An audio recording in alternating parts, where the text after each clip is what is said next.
دیکھیں یہ بہت ضروری بات ہے، اس کو آپ سمجھیں ذرا. میں آہستگی سے آپ سے بات کر رہا ہوں. اصل میں تو انسان کو اللہ تعالیٰ نے دنیا کے لیے نہیں بنایا. انسان کا مقصود اللہ ہے، یعنی اللہ کی ملاقات، اس کا تقرب اور اس کے دیدار کی تیاری کے لیے اللہ تعالیٰ نے اسے دنیا میں بھجوایا ہے، روح کو جسم عطا فرمایا ہے، زندگی دی ہے، انسان بنایا ہے.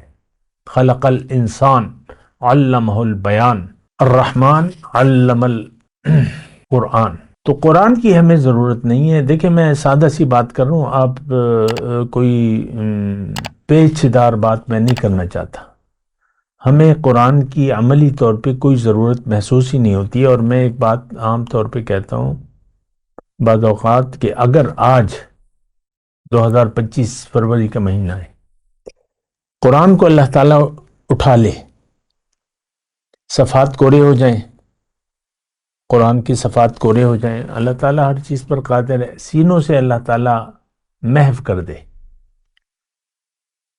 تو سوائے اس کے کہ آپ کو نماز میں پڑھنے کے لیے کچھ نہیں رہے گا، یا تلاوت کے لیے کوئی کتاب نہیں رہے گی، یا رٹا لگانے کے لیے کوئی آپ کے پاس مضمون نہیں ہوگا.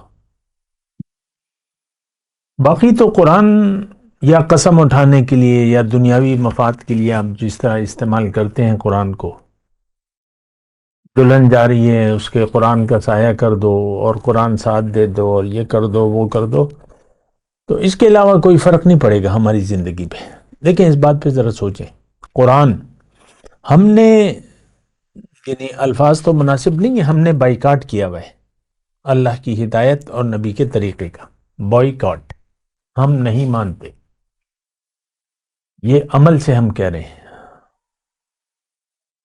اللہ کے حکم کے سامنے ہم سر جھکانے کے لیے تیار نہیں ہیں. اس کی وجوہات بالکل سادی ہیں کہ ہم نے میں بلکہ قرآن ہی کی ایک آیت پیش کروں گا کہ بل تؤثرون الحیات الدنیا، تم نے دنیا کی زندگی کو ترجیح دے دی ہے. کلا بل تحبون العاجلہ، قرآن سے میں بتا رہا ہوں آپ کو، بلکہ تم عاجلہ یعنی دنیا کے مفاد کو تم پسند کرتے ہو. وَتَذَرُونَ الْآخِرَةَ، یہ امت مسلمہ سے اللہ تعالیٰ مخاطب ہے جو جھوٹ بول رہی ہے.